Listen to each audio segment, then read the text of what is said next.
신경으로 신앙 고백드립니다. 나는 전능하신 아버지 하나님 천지의 창조주를 믿습니다. 나는 그의 유일하신 아들 우리 주 예수 그리스도를 믿습니다. 그는 성령으로 잉태되어 동정녀 마리아에게서 나시고 본디오 빌라도에게 고난을 받아 십자가에 못 박혀 죽으시고 장사된 지 사흘 만에 죽은 자 가운데서 다시 살아나셨으며 하늘에 오르시어 전능하신 아버지 하나님 우편에 앉아 계시다가 거기로부터 살아있는 자와 죽은 자를 심판하러 오십니다. 나는 성령을 믿으며 거룩한 공교회와 성도의 교제와 죄를 용서받는 것과 몸의 부활과 영생을 믿습니다. 아멘. 오늘 함께 살펴볼 말씀은 예레미야서 49장 7절에서 22절 말씀입니다. 예레미야 49장 7절에서 22절까지 말씀입니다.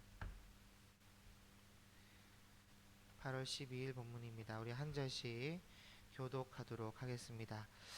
에돔에 대한 말씀이라. 만군의 여호와께서 이와 같이 말씀하시되 대만에 다시는 지혜가 없게 되었느냐. 명철한 자에게 책량이 끊어졌느냐. 그들의 지혜가 없어졌느냐. 대단 주민아 돌이켜 도망할지어다. 깊은 곳에 숨을지어다. 내가 에서의 재난을 그에게 닥치게 하여 그를 벌할 때가 이르게 하리로다. 포도를 거두는 자들이 내게 이르면 약간의 열매도 남기지 아니하겠고 밤에 도둑이 오면 그 욕심이 차기까지 멸하느니라. 그러나 내가 에서의 옷을 벗겨 그 숨은 곳을 드러나게 하였나니 그가 그 몸을 숨길 수 없을 것이라. 그 자손의 형제와 이웃이 멸망하였은즉 그가 없어졌느니라. 내 고아들을 버려도 내가 그들을 살리리라. 내 과부들은 나를 의지할 것이니라. 여호와께서 이와 같이 말씀하시니라. 보라, 술잔을 마시는 습관이 없는 자도 반드시 마시겠거늘 내가 형벌을 온전히 면하겠느냐. 면하지 못하리니 너는 반드시 마시리라. 여호와의 말씀이니라. 내가 나를 두고 맹세하노니 보스라가 놀램과 치욕거리와 황폐함과 저주거리가 될 것이요 그 모든 성읍이 영원히 황폐하리라 하시니라. 내가 여호와에게로부터 오는 소식을 들었노라. 사절을 여러 나라 가운데 보내어 이르시되 너희는 모여와서 그를 치며 일어나서 싸우라. 보라, 내가 너를 여러 나라 가운데에서 작아지게 하였고 사람들 가운데서 멸시를 받게 하였느니라. 바위 틈에 살며 산꼭대기를 점령한 자여 스스로 두려운 자인 줄 여김과 내 마음의 교만이 너를 속였도다. 내가 독수리의 보금자리를 높은 데에 지었을지라도 내가 그리로부터 너를 끌어내리리라. 이는 여호와의 말씀이니라. 에돔이 공포의 대상이 되리니 그리로 지나는 자마다 놀라며 그 모든 재앙으로 말미암아 탄식하리로다. 여호와께서 말씀하시니라. 소돔과 고모라와 그 이웃 성읍이 멸망한 것 같이 거기에 사는 사람이 없으며 그 가운데에 머물러 살 사람이 아무도 없으리라. 보라, 사자가 요단강의 깊은 숲에서 나타나듯이 그가 와서 견고한 처소를 칠 것이라. 내가 즉시 그들을 거기에서 쫓아내고 택한 자를 내가 그 위에 세우리니 나와 같은 자가 누구며 나와 더불어 다툴 자가 누구며 내 앞에 설 목자가 누구냐. 그런즉 에돔에 대한 여호와의 의도와 대만 주민에 대하여 결심하신 여호와의 계획을 들으라. 양떼에 그들이 반드시 끌고 다니며 괴롭히고 그 젖으로 황폐하게 하지 않으랴. 그들이 넘어지는 소리에 땅이 진동하며 그가 부르짖는 소리는 홍해에 들리리라. 보라, 원수가 보스리 같은 날개가 와서 그의 날개를 보스라 위에 펴는 그 나라에 에돔 용사의 마음이 진통하는 여인같이 되리라 하시니라. 아멘. 본문의 말씀으로 에돔에 대한 말씀이라는 제목으로 은혜를 함께 나누겠습니다. 예레미야 49장은 열국에 대한 예언의 말씀으로 이스라엘을 중심으로 위치한 주변의 여러 나라들에 대한 운명과 같은 예언의 말씀을 하고 있는데 그 중에 오늘은 에돔에 대한 말씀을 살펴보려고 합니다. 에돔은 이삭의 아들이며 야곱의 형인 에서의 후손들인데 역사적으로 또 성경적으로 살펴볼 내용이 꽤 많은 민족입니다. 안 그래도 다음 주 수요 예배 때 예레미야서 39장부터 52장까지를 다 다루려고 하는데 그 그 원고에도 오늘 에돔에 대한 예언은 좀 많이 다뤘습니다. 왜냐하면 성경 오바다서와 연결되기도 하고 여러 방면으로 알아야 할 부분이 있기 때문에 나름 자세하게 다루었는데, 딱 오늘 새벽 설교가 이 에돔에 대한 말씀인지라 이참에 수요 예배보다 좀 더 자세하게 다루려고 합니다. 본문 7절을 보면 에돔에 대한 말씀이라 만군의 여호와께서 이와 같이 말씀하시되 대만에 다시는 지혜가 없게 되었느냐, 명철한 자에게 책량이 끊어졌느냐, 그들의 지혜가 없어졌느냐. 여기 대만에 다시는 지혜가 없게 되었느냐, 명철한 자에게 책량이 끊어졌느냐, 그들의 지혜가 없어졌느냐, 이렇게 말씀하고 있는데, 오바댜서 1장 8절에 보면 이런 말씀이 있어요. 그날에 내가 에돔에서 지혜 있는 자를 멸하며 에서의 산에서 지각 있는 자를 멸하지 아니하겠느냐, 이런 말씀이 기록되어 있습니다. 그러니까 역사적으로 원래 이 에돔 사람들이 지혜와 지각이 굉장히 뛰어났던 민족이었다는 것이고, 특히 여기 대만에 다시는 지혜가 없게 되었느냐라고 할 때 이 대만이 에돔의 대명사로 참 지혜로운 민족이고, 욥기서의 친구 중에, 욥의 친구 중에 엘리바스라는 사람이 나오죠. 이 사람이 대만 사람으로 소개되어 있습니다. 그래서 대만이라는 사람이 참 중요한데, 이 사람이 어디에 나오냐면 창세기 36장에 보면 에서의 족보가 나옵니다. 거기에 보면 36장 10절과 11절에 그 자손의 이름은 이러하니라. 에서의 아내 아다의 아들은 엘리바스요, 에서의 아내 바스바스의 아들은 루엘이며 엘리바스의 아들들은 대만과 오말과 스보와 가담과 그나수요라고 기록되어 있습니다. 그러니까 에서의 아들은 일단 엘리바스고, 엘리바스가 대만을 낳았다고 말하고 있는데, 창세기 36장 15절에 보면 또 뭐라 기록하고 있냐면 에서의 자손 중 족장은 이러하니라. 에서의 장자 엘리바스의 자손으로는 대만 족장, 오말 족장, 스보 족장, 그나스 족장과 하면서 쭉 나오는데, 제일 먼저 엘리바스의 자손으로는 대만 족장이라고, 대만 족장이 나오고 있고, 36장 34절에도 요밥이 죽고 대만 족속의 땅의 후삼이 그를 대신하여 왕이 되었다면서 대만 족속의 땅이라는 말이 나오고 있습니다. 그러니까 정리해 드리자면 에서가 엘리바스를 낳고 엘리바스가 대만과 오말과 스보와 가담과 그나스를 낳았는데, 대만도 그렇고 이하 동생들도 전부 다 각각 족속을 이뤄서 다 족장이 되었다는 것이고, 이 족장들의 후손들이 불어나서 땅을 차지하여 살게 되었다는 겁니다. 그래서 대만 족장이 대만 족속의 땅을 이뤄서 살게 되는데, 그 후대에 이 대만 족속의 후예 중에 엘리바스라고, 에서의 아들이고 대만의 아버지인 엘리바스의 이름을 따서, 그 조상의 이름을 많이 따지 않습니까? 이름을 따서 이름을 지은 한 후손이 태어났는데, 그게 욥기서의 대만 사람 엘리바스라는 겁니다.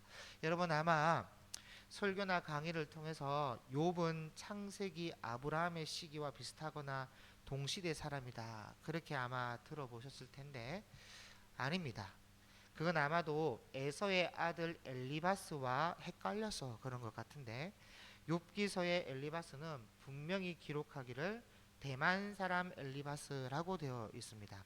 다시 말하면 대만이 이룬 땅에서 대만의 후예 중에 엘리바스가 태어났다는 것이죠. 그래서 욥기의 시대는 아브라함의 시대가 아니에요. 배경은 창세기 배경일지 몰라도 아브라함과 동시대는 아닙니다. 여러분 출애굽기가 시작할 때, 그 출애굽기 시작할 때는 창세기 끝에서 400년 이상의 역사가 지나갔을 때 출애굽기가 시작하니까 욥기의 배경은 400년 그 안에 있는 배경일지 몰라도 아브라함과 동시대는 아닙니다. 그러니까 성경을 보려면 우리가 제대로 봐야지, 그냥 얼렁뚱땅 대충 보고 이름이 똑같다고 동시대니 뭐니 그러면 안 된다는 것이죠. 어쨌든 욥기서에 나오는 욥의 친구 이 엘리바스는 에서의 후손이다, 그렇게 봐야 된다는 것이고, 욥기서를 보면 알겠지만 이 엘리바스도 욥만큼은 아닐지라도 하나님을 아는 지식과 세상을 바라보는 관점이 남다를 만큼 지혜로운 사람이었습니다. 그리고 성경이 밝히기는 이 에돔 족속에, 그것도 대만 족속이 지혜로운 사람이 많았다는 것인데, 문제는 이제 대만에 다시는 지혜가 없게 된다.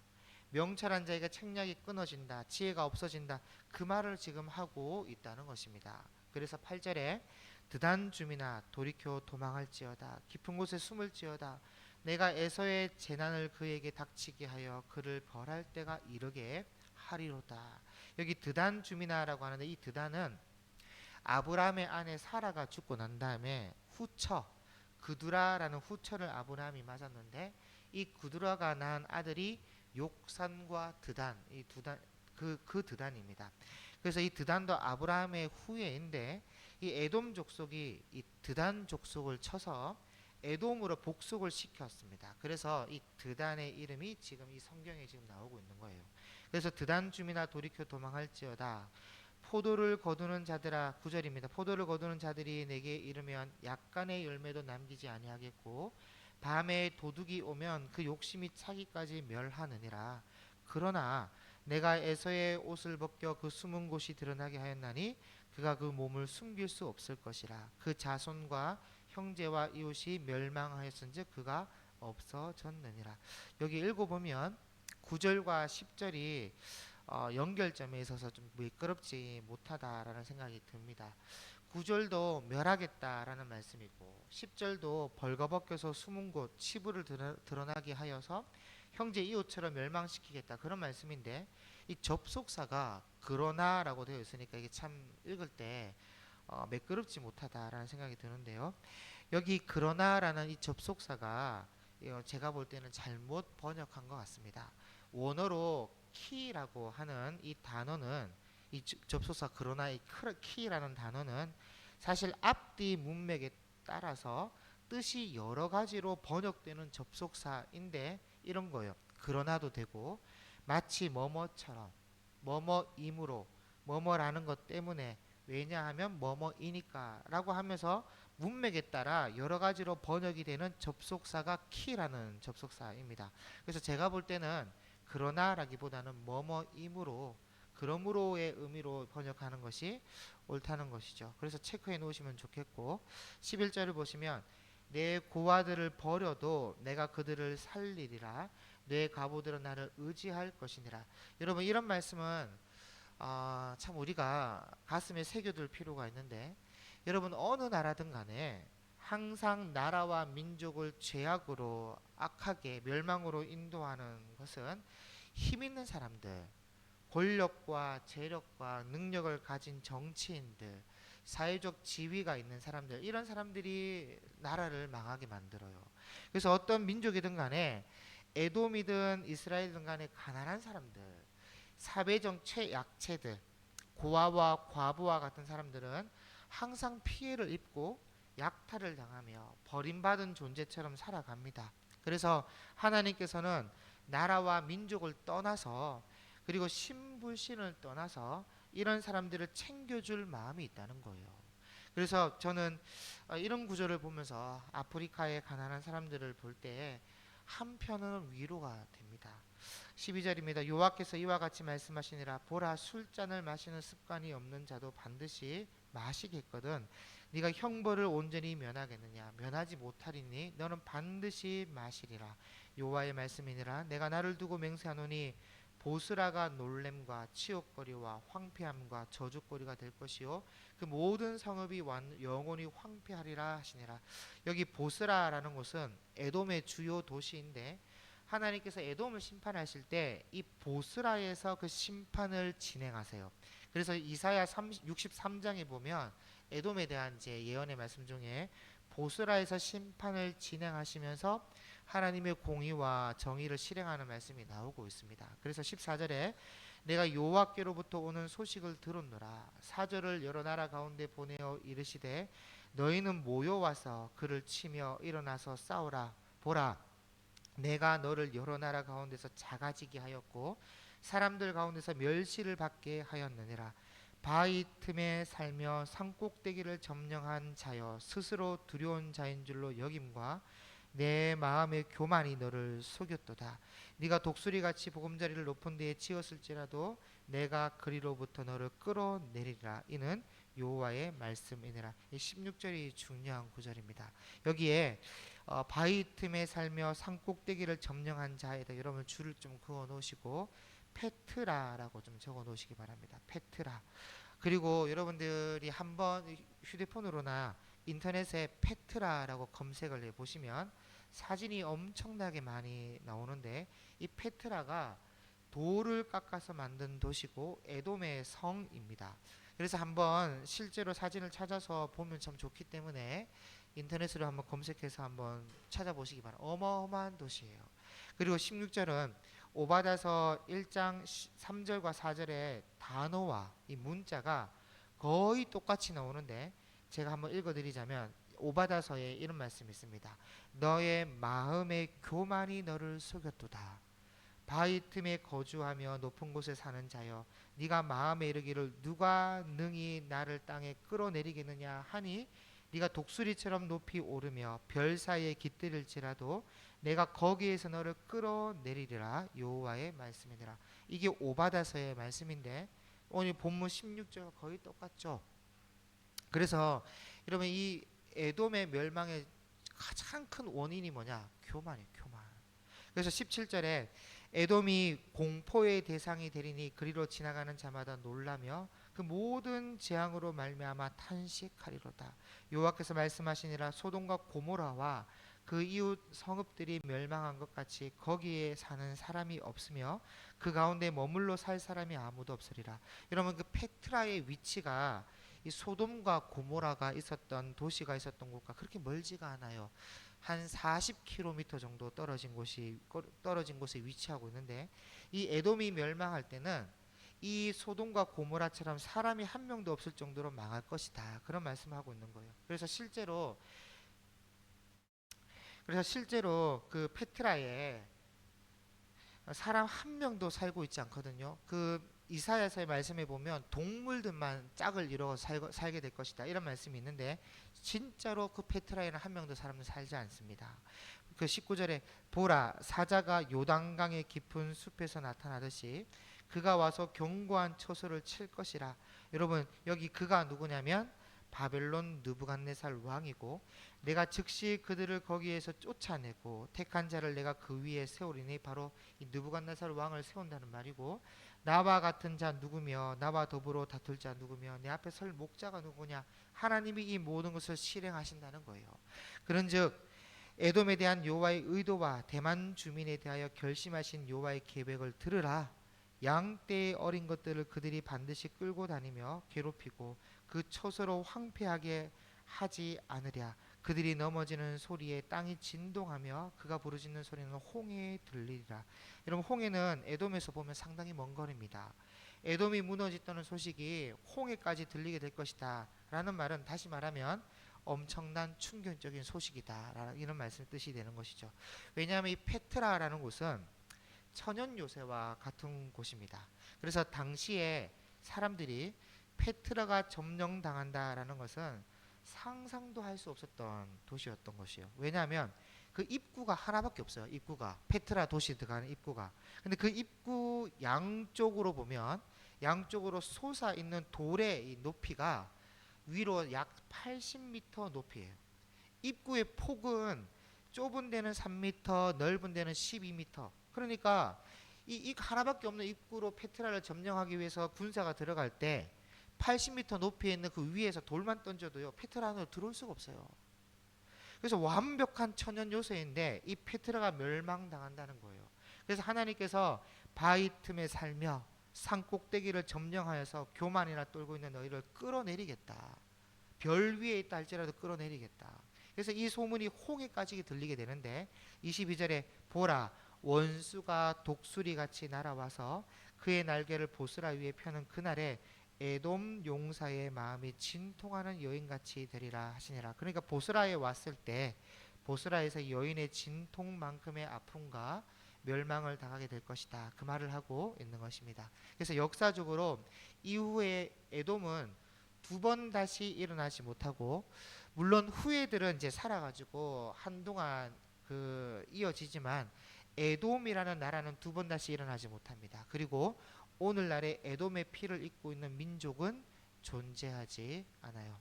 그러므로 오늘 말씀은 하나님을 무시하고 교만한 마음과 교만한 자세를 가지고 있는 나라들은 패망의 선봉이 되고 다시는 일어날 수 없게 된다는 것을 오늘 말씀을 통해서 배울 수가 있습니다.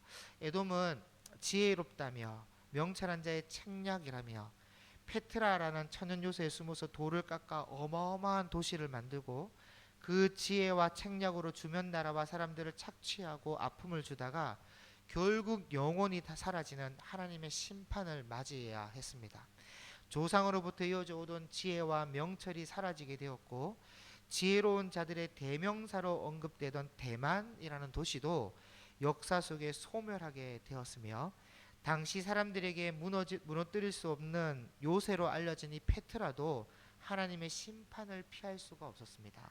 그래서 아무리 지혜롭고 명철하다고 해도 교만하다면 모든 것이 헛되고 뒤엎어져서 멸망을 초래한다는 것을 우리가 교훈 삼을 필요가 있다는 것입니다. 그래서 참 지혜라는 것은 지혜의 근본이신 여호와 하나님을 경외하는 것이고, 경외한다는 것은 하나님이 하신 말씀인 이 성경을 알고 듣고 믿어 순종하는 삶임을 다시 한번 기억하는 저와 여러분이 될 수 있기를 주님의 이름으로 축복합니다. 기도하겠습니다. 사랑하는 하나님, 오늘 에돔의 역사를 통해 대만의 그 지혜롭고 명철한 자들이 결국 교만함으로 멸망하게 되고 그들이 자랑하던 지혜와 명철도 하나님을 떠나 교만하였을 때 결국 무너지고 말았음을 보았습니다. 우리도 세상의 지혜와 능력을 가졌다 할지라도 하나님을 떠난다면 아무런 의미가 없음을 가슴에 새기고, 또 페트라와 같은 견고한 요새도 하나님의 심판 앞에서는 무력하다는 것을 기억하여 우리가 가진 페트라를 자랑하기보다 하나님만을 의지하고 경외하는 삶을 살아가도록 우리의 삶을 인도하여 주옵소서. 항상 하나님을 경외하며 하나님의 말씀에 순종하는 우리의 삶 속에 참된 지혜와 진리를 가질 수 있도록 은혜를 베풀어 주옵소서. 감사드리며 예수님의 이름으로 기도드립니다. 아멘. 하늘에 계신 우리 아버지, 아버지의 이름을 거룩하게 하시며 아버지의 나라가 오게 하시며 아버지의 뜻이 하늘에서와 같이 땅에서도 이루어지게 하소서. 오늘 우리에게 일용할 양식을 주시고 우리가 우리에게 잘못한 사람을 용서하여 준 것 같이 우리 죄를 용서하여 주시고 우리를 시험에 빠지지 않게 하시고 악에서 구하소서. 나라와 권능과 영광이 영원히 아버지의 것입니다. 아멘.